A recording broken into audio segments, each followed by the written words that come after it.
welcome in for another Friday safety focus of the week. It is February 7th. It's going to be windy but warmer today, which is nice, but going to be slippery out there. So watch the slip, trips, and falls. We did have one this past week. We'll talk about that here in a minute. But before we get that started, we'll talk about the code item this week is to work to VOSHA, OSHA, FRA, and ECI safety standards. Then we'd like to share any insight. Well, that's a good one. We want to follow the accepted safety systems and follow best practices, which is what the rules hopefully are, and always hold safety as our highest priority. Well said. Let's try not to flip them. Yeah.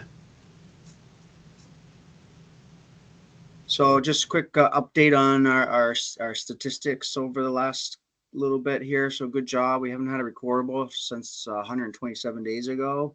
We did have a close one this week on a slip and fall at a water break. Again, with water breaks, a lot of water in these sub-zero temperatures, a lot of ice buildup. So try to identify as best we can, stay off those areas. If we can, let's try to do our best with salting and sanding and highlighting the importance of not walking on uneven terrain when there's a lot of ice, because that's kind of what happened. There was so much ice buildup between the curb line and the road that was just like a hill of ice. Can you get on that? And good luck. So identify those types of situations.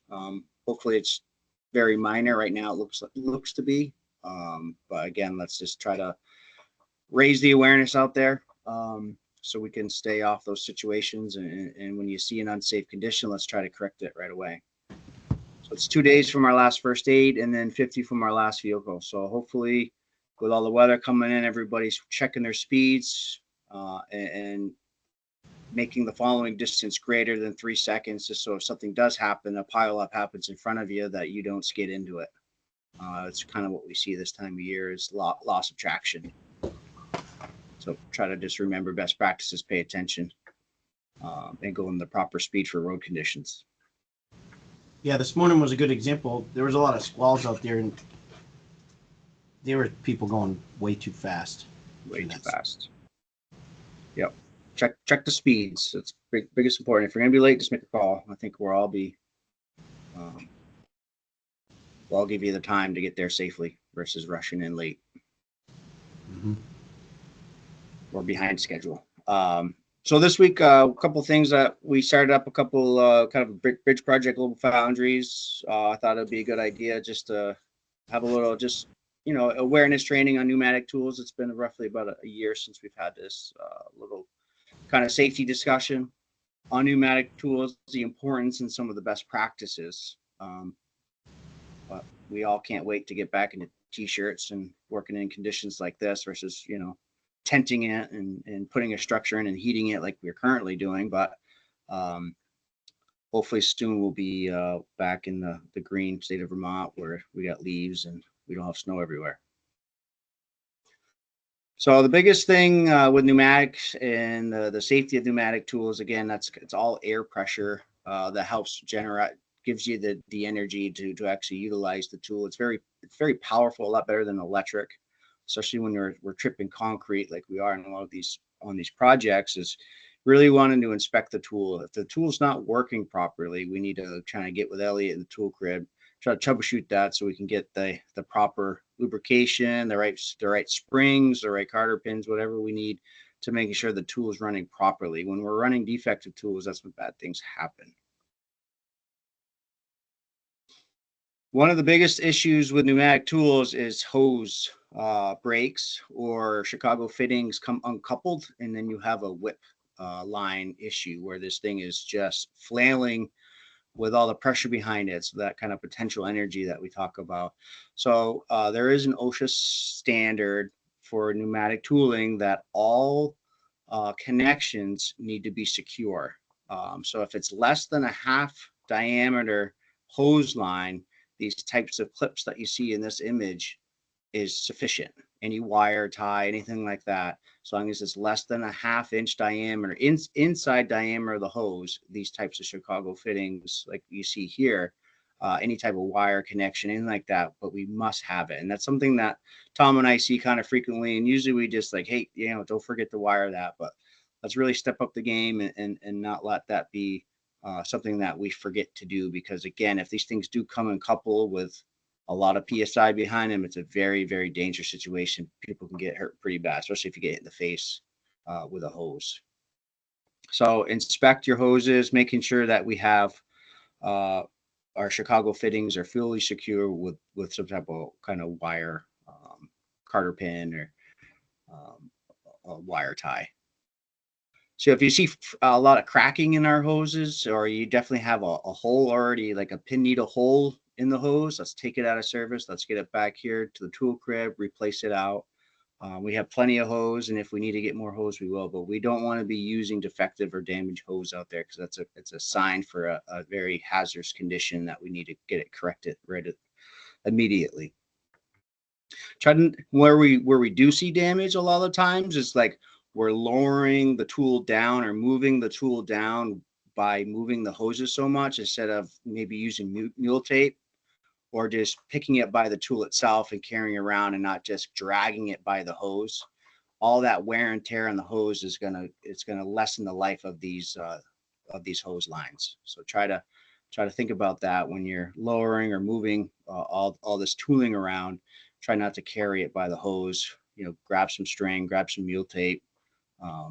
Even a synthetic sling is a good way to kind of move these things around. You can choke it and put over your shoulder and move it that way if you had to, because I know it's heavy, especially if you're moving these things around for an 8-hour, 12-hour day.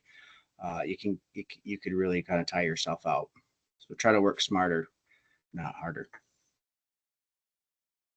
One last thing I wanted to quickly mention is, especially with all these pneumatic tools, there's always an issue with eye injuries. So eye protection, again, is best practice. So please wear your eye protection anytime you're running a pneumatic tool. These are also very noisy. Most of them are all over 85 decibels for an 8-hour day. So we need to make sure that we're always wearing hearing protection when we're jackhammering or running these rivet busters, and then gloves as well. There's a lot of flying particulates. There's a lot of hand injuries that we see. So gloves are a good suggestion and best practice for running these tools. And then what I also have here is these whip lines, whip hose restraints. So if you have a hose line, pneumatic hose line that's greater than a 1/2 inch, so it's really mostly just the directional drilling, guys, when we're high ramming. We need to make sure that those are at every connection. They're at every connection from Hello. well, we got someone mute yourself, please. From every connection from the source to from hose connection to hose to the air compressor needs to have one of these whip line prevention measures. That is also an OSHA citation if we fail to have those for those types of diameters larger than 1/2 inch hose line. We need to make sure that we have them in place. So something to think about out there. Again, that's just that double protection for if there's a sudden failure in the system, it won't just start whipping around and hurting somebody from a hose whip situation. So it's a pretty basic kind of safety discussion, but it's the best practices. So let's try to do it each and every time that we're running these pneumatic tools to work safe out there, so no one gets struck by a hose whip situation. Anything to add, Ben? Oh, you're on mute, Ben. How's that? Yep.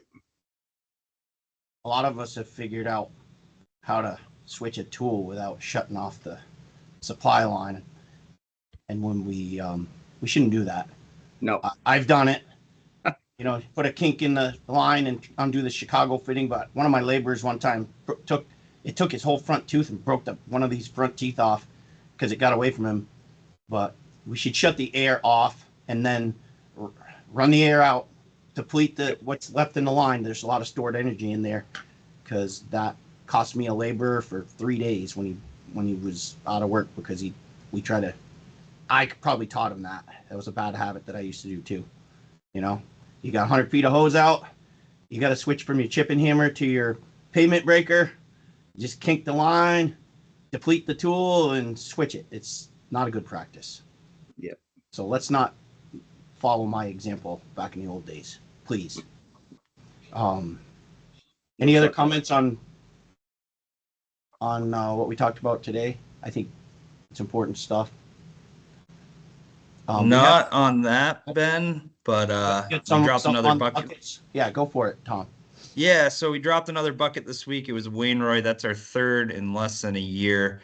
It's actually about 7 or 8 months. So we've dropped 3 Wainroys. We dropped 7 buckets in total in that span. So we've been dropping a lot of buckets. One thing that we discussed yesterday is that when buckets start to get sloppy, we kind of attribute it to just being a sloppy machine and an old machine, and it's more of a convenience factor, but we've come to realize that it's actually a safety factor. So this morning, when you're checking your machines and greasing your machines and getting them going, make sure, first of all, check all your pins on your bucket retention systems, whether it's a Krag. If you have to tighten your wedge, you have to tighten your wedge. Make sure all your pins are good on your Wainroys. And if you have a lot of slop in your bucket retention, regardless which one it is, but especially with the Wainroys, let Pat know, and they're going to be kind of generating a list of Wainroys that need to be shimmed up and everything like that. As a reminder to everybody too, if possible, be running the bucket that goes along with the machine. So it's welded onto the side of every bucket what number machine it goes to. So if you're running 201, if you can be running bucket 201 with it, that would be preferred. And I say 201 because I know that's not out in the field. That's over in Pat's shop right now. So if anybody has anything to add on that matter, McKinney or Dow or Heath or anybody. I think Mr. McKinney's on. Yeah, no, I agree with everything you said, Tom. Yeah, I mean, we used to, Wainroys are a good system. We like them because they're very easy to change, and your wrist stays on the machine. The downside is they're so easy to change. There's not a lot holding that main pin in there. It's just the hitch pin, and so as these things wear out over time, and so when Tommy says dropped buckets, I mean these are literally falling off the machine unintentionally. That could kill somebody. That could hurt somebody. We've had an incident at ECI where somebody got badly hurt. This was a long time ago. So it's very serious. And so, like Tommy said, now instead of viewing this as sloppy and inconvenient and leading to lower productivity or lower precision, we're now looking at a sloppy, especially Wainroy, as a major safety issue. So please do inspect. And please do let Pat know. The whole service team is going through the entire fleet of Wainroys, regardless of whether you call. But that if you have a issue that's really bad, you need to call ahead of that. It's going to take a little while to get out there and to get to all of them. And remember that they get sloppy largely due to neglect, and they will wear over time, and that's why they have shims, and that's why we can replace pins. But accelerated wear comes from not greasing them. It's an asymmetrical system with a little tilt cylinder hidden in there. There's a different number of fittings on one side than the other. Please clean the dirt and the packed grease off those so you can do a thorough inspection and so you can grease those. It's really important. Yep. Thank you, Ben. So if we could all start our day today by doing a good inspection of all those, that would be a good way to start our Friday. So the official policy has always been to grease a twister wrist 2 times a day. Yep. That's something Larry Raymond established a long time ago. It can be hard to do, but we haven't strayed from that. So we should be greasing those twice a day. It's a little bit smaller than some of the ones we use. I don't know if you can see my screen, but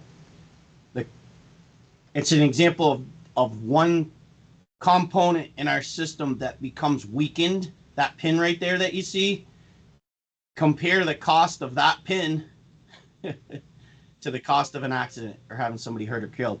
The little spring clip should kind of close itself all the way so that ring is touching the pin. And what happens is they start loosening up, and then all of a sudden you got 1/8 of an inch, then you got 1/4 of an inch, and then pretty soon the spring doesn't have an action anymore, and that pin can come out.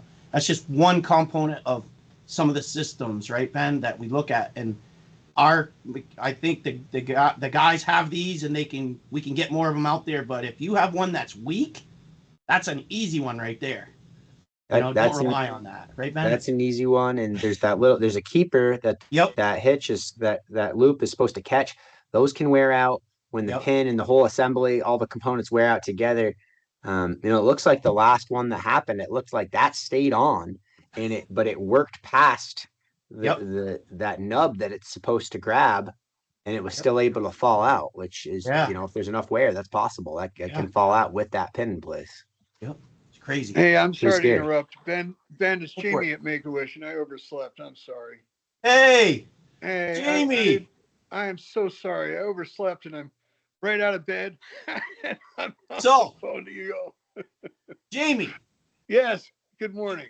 did you guys cash the check that all these guys? Yes, we did. And I you know- wanted to thank everybody. This is Jamie from Make-A-Wish, and I wanted to be here earlier. And you guys really came through this year. That's a lot of money, and I'm really grateful. I'm sorry I slept in. So sorry. I wanted to be here right when you opened up, but That's I'm okay. not. But thanks for coming. Thanks for everything you do for our kids, you know? Yeah. And we have, I want to announce to everybody here that because of the stability that donors like you have provided, Make-A-Wish Vermont just merged with Make-A-Wish Northeast New York, and we're now Make-A-Wish Vermont and Northeast New York, and I'm the CEO of the region there, and we were asked to do that by Make-A-Wish America because we've been performing so well for the last 10 years. So I want to thank all of you for making that happen. But more importantly, I want to thank you for all the kids you've helped us send on trips and meet their heroes and you know, get their favorite, get a computer system and all these sorts of things that you've enabled us to do. Ben, Yeah. who is everybody that came by the office on this call? I don't know. Anybody on? I think Sarah was there. Who else was there? I'm here. Hey, James. Yeah, Ben Heath is on. Hey, Yep. hey there. So, what did you guys think of the office?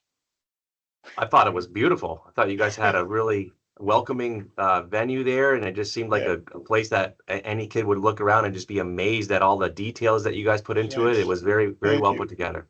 Thank you. Thank you. And And we're I going- think we can Go ahead. visit you anytime. Jamie. That's what I wanted to say. I wanted to invite every single person on this call to come by the Vermont Teddy Bear Factory and see what you've made possible. And we also now have an office in Saratoga Springs with the New York merger. But anybody have any questions about what Make-A-Wish does or how we do it? How many people do you think we're going to help with our donation this year? Well, that's up to 3 wishes right there. Yep. Right. Yep. So probably 2, but if we're lucky, 3. Yeah. You know, wishes are amorphous. You know, they don't have every one of them is unique, as just as unique as the child we grant it to. You know, Yeah. so we never really know how much a wish is going to cost. Lately, they've been costing a lot more money, which is why this additional funding that you gave us is almost like it meets the inflation. It meets our You know? needs, right? Yeah, it's really great. It's really great. But I thank all of you again. I apologize, Ben, for being late. That's okay. I Thanks for respect all of you, and I appreciate you. So being late is no reflection of that. I promise. you probably got that adrenaline shot that we all get. I did. When we wake up. I am exactly 2 minutes out of bed before I called. We always say if you know, if you're going to be late, call, or if you're running late, call us Yeah. immediately, and you did that. So you're I- following our sorry, code of guys. conduct. Well, if there's any, I don't want to take up all your day, but Yeah. thank you, and please come see us and let me thank you in person someday. All right. Thank you, All right, Jamie. everybody. Thank Have a you. good Talk to morning. you soon. Have a coffee. Yeah, I'm about to. I have to let my dog out. He's usually out by now. All right. Hey, see you guys. Bye. See you later. Bye. Bye. Well, that was good. Well, impromptu. Yep. We weren't quite sure if he was going to come on this morning, everyone. So we were trying to get a hold of him. So Yeah. he showed up. They really appreciate it. I think that total that we donated this year was like $19,000 because it also included the the proceeds from all the clothing this year. Wow, nice. So that was good. So finishing up going back and finishing up on the whole that bucket stuff. Some of us were here when one of our guys had a bucket land on him because it came off, and that was really scary, and it took him out of work for years actually, and it really sucked. We don't want anybody to get hurt or killed. So look at your buckets, and that means everybody. If you're in the ditch, look up at the bucket, and if something doesn't look right, say something. And Pat and his guys, I know they committed to it yesterday, and they always will come out. And we've got to hyper focus on this right now. So if you call them and you think you got a problem, they're going to figure out how to get out there, and you can send them a picture. But definitely, if something's wrong, stay clear of that bucket. Even if you've got to do a little bit of something with it while you're waiting for them to get there, make sure everybody's clear and out of the way, and that we're not presenting a hazard.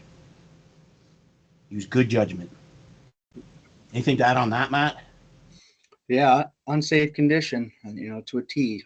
So we got to inspect and put the right awareness to it and work together. One of the things that I witnessed yesterday was a mechanic shop that was wanting and willing to help with this. And so if you have this issue, don't think, oh, those guys are busy, they're overwhelmed, I don't want to bother them with this. They really want you to tell them about this because they want to help with this. Yeah. Thank you. I agree. And, keep in mind that what we're not saying is that all the Wainwrights in the fleet, because there's a lot, Right.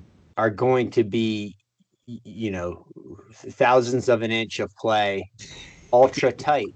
There is a tolerance with those, and over time those do wear, and there's a level of wear that's acceptable without posing a safety risk, and there's a level of wear that's beyond that. And I can't give you a measurement. It's fairly obvious when you grab the pin and move the bucket around it and watch the system and the retainer work. But worst case scenario, you say, hey, look, I'm concerned about this bucket. And the guys look at it and they say, everything is fine here. We replaced the clip to be safe, but we're good for a while and we'll keep an eye on it. And that might happen. So if that happens, don't feel like you wasted anybody's time, because that's good. That's what we want you to do. But also keep in mind that, we may not, replace every component and rebuild every single bucket, because there is an acceptable level of wear with these. But there's a level beyond that. And that's what we're going to rectify in the field and stay away from and report in the future. Thanks, Ben. It's a good point. And it's always we always monitor, and it's hard to determine when it goes from being okay to not being okay. Yeah, and typically it happens rapid. Wear happens rapid. All right. Good topic. Just a question about that. Have we found any correlation with hours and when these things seem to wear out? Depends a lot on grease. Yep. We've got what is it, 529, the original 210 we have. Yep. I don't know, and somebody else could tell you better than I could, maybe Ron or Pat, but that's a Wainwright system, and besides maybe pins and shims, I don't know that. Yep. We fully rebuilt that, and that's got 14,000 hours on it. It's also had a very limited number of operators that are very intent with maintenance. But I think it'd be possible to wear out a system to the point where it was a safety issue in a couple thousand hours if you neglect it enough. So a guy that I'll show you later, Del Gilly, he was an older operator that worked here, and I think he had the same 595 excavator for 10 years. I don't know if we ever had to replace anything on his Wainwright except for the retention clip. He greased. If we were in sand, and he was the king of the greasers. He cost us a lot of money in grease, and the guys used to complain about it. But he always had a whole case of grease under his arm every time you saw him. And I know Larry Raymond would attest to this, that he never really had an issue with Gilly's machine, and he greased it. And I don't even think that thing wore enough so we had to really do anything with it the whole time that he worked here. And he had that machine for 10 years, and we put thousands of hours on it. So Greasing is a big deal. Okay, let's get some announcements. Okay, so personal email addresses. I added this back in this week. This is for everyone. I think there was a little confusion. Aaron Marco said that there was a little confusion that, I just thought some people thought it was just for the managers or just for some higher level people. We would like to have the personal email of everyone that works here. Part of the reason is they're trying to get us the information, for example, about the ESOP, about the 401k, and there's other notifications that we have to make every quarter or every 6 months, and we're trying to make it so that we can email them to everyone, because it's going to save us a lot of money in postage, because some of the things that we send out have to be delivered to all of us. So if you imagine the postage that it takes and all the work that it takes into printing things out, folding them up, putting them in envelopes, that can cost us. It costs us a lot of money to get information out of there that a lot of people maybe don't even look at, but they have to receive it. So if we can get all of you to, if when in doubt, just send an email to Erin. Her address is right here. Send it from your personal email, which is the account that you would want to receive some of the information on benefits and some of the other things that are going on. Just send her an email, but also please tell her who you are. Because some people, she got a couple where I think where we've gotten a couple where maybe it's, excavation guru 456. It's like, who's the excavation guru? We got a whole bunch of them. I don't know who that is. Let's see if we can get all those to her so that it can save us all a few dollars on postage, so that it'll help contribute to all of us. 401k meetings they're this morning. There's a bunch of appointments that were filled, but I think there's at least one cancellation, and there's at least one. Last I knew, there was one at 11 still available.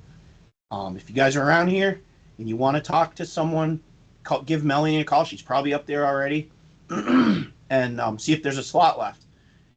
We have someone come in from Morgan Stanley. That's usually Laura Strela. She's an advisor, and you can sit with her for half an hour, and she can look over your account with you and see if there's any opportunities for changing or answer any questions. So I think last I knew there was one slot available at 11 o'clock. Okay, the ESOP meetings, we had our third one yesterday or Wednesday. I think there were 13. It's very informative. I think we have a pretty good slate of signups for next Wednesday. It's from 2 to 3 on Wednesdays.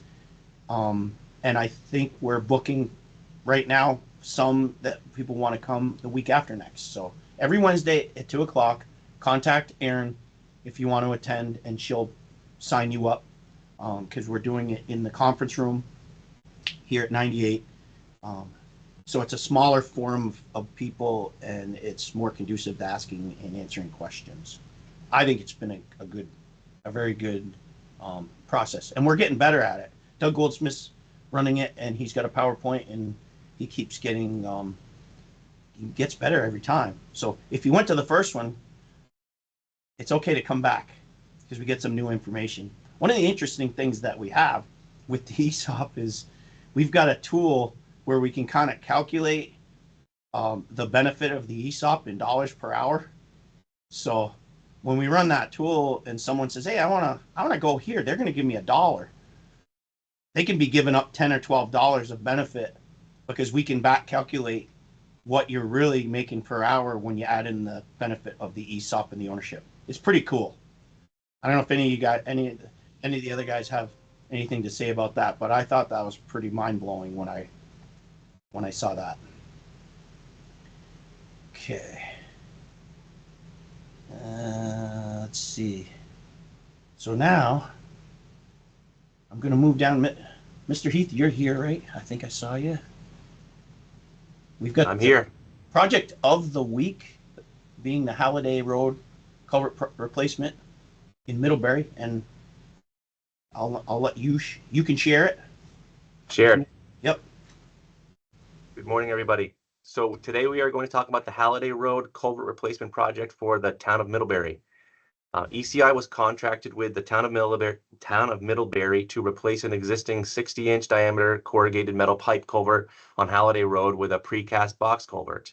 The new 40-foot long culvert has interior dimensions of 5 foot by 6 foot, along with deep cutoff walls at the end of the box and wing walls that extended down as deep as the cutoff walls. The new box culvert was in conflict with an existing 18-inch sanitary sewer pipe that conveyed a high volume of sewer to the adjacent town-owned pump station. ECI installed supersat cofferdams at both the inlet and outlet end of the stream and bypass pumped the river around the worksite. A sewer bypass system was set up to intercept the gravity sewer flow to the pump station. ECI excavated and removed the existing 60-inch culvert and installed a steel casing and sanitary sewer pipe under the new box culvert. ECI was then able to reconnect the gravity sewer pipe collection system back to the existing pump station. Then ECI set up another sewer bypass system for the force main that discharged sewer flow from the pump station so that the box culvert excavation and installation could take place. ECI then prepared the subgrade and installed the precast box culvert with crane assistance from DeMag Cranes and Rigging.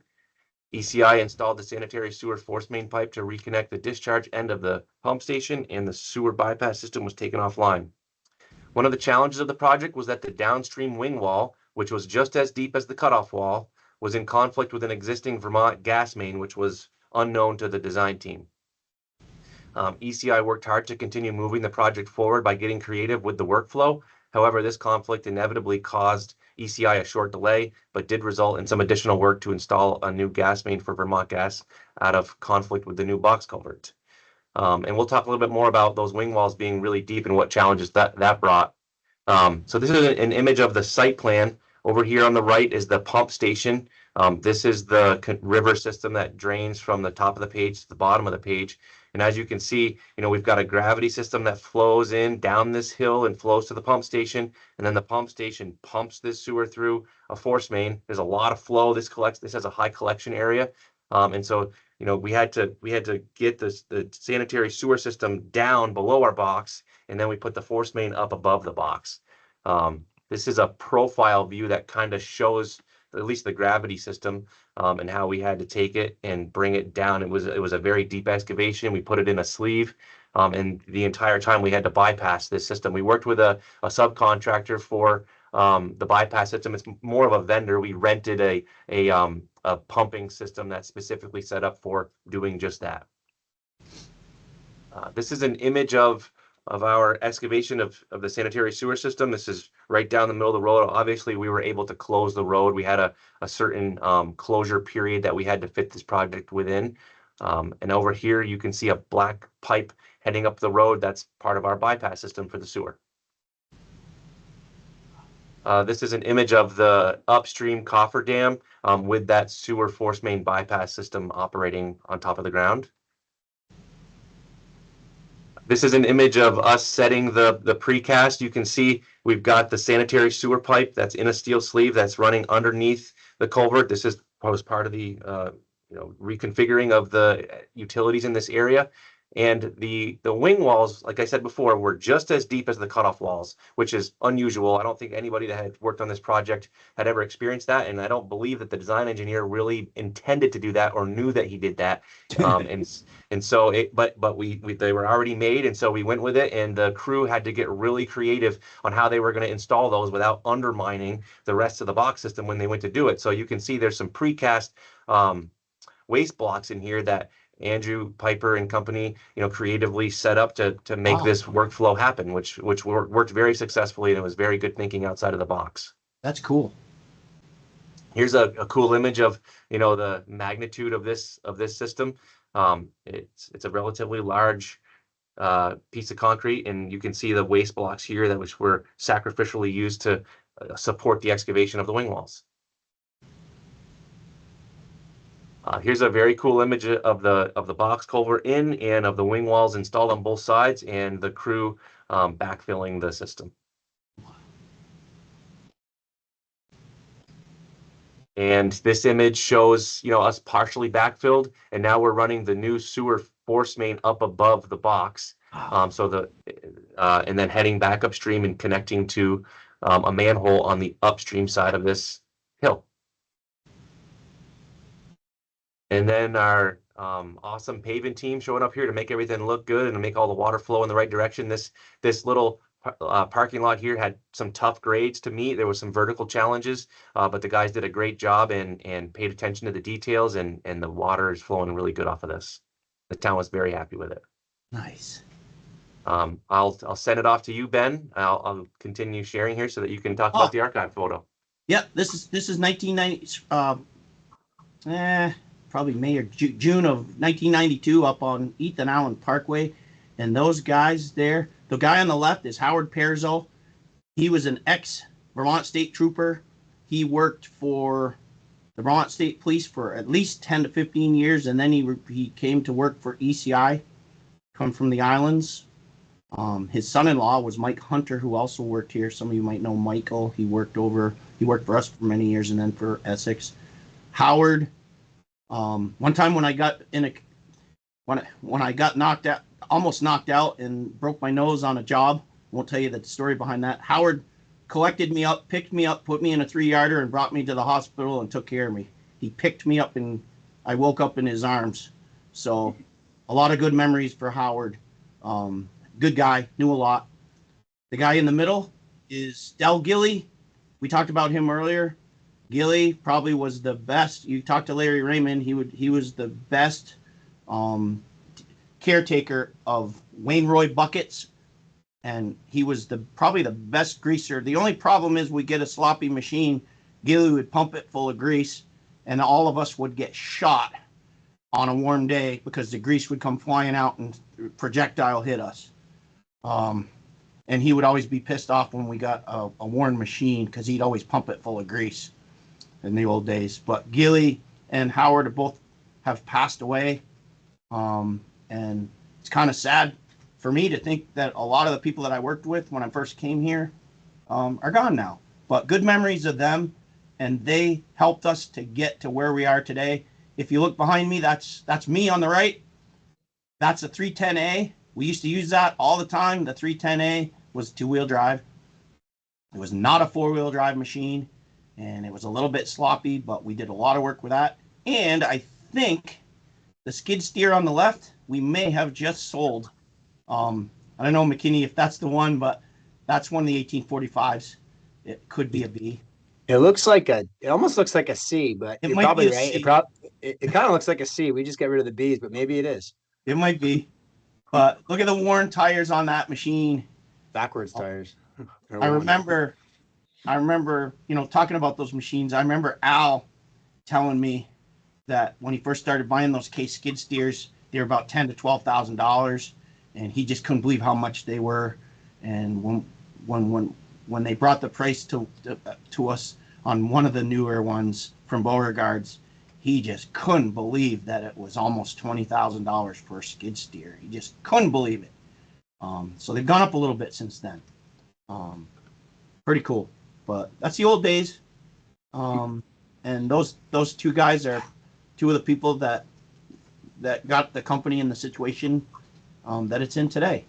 So I thought that would be a good picture to share today. I found it in my archives. And yes, I did used to wear hard hat, Matt. You can see. Looking good, Ben. Okay. All right. Well, let's have a safe, productive day today. Let's work together as a team. If you watch in a group setting, please send that over so we can capture it. Let's be safe. Let's have a great day today. Bye.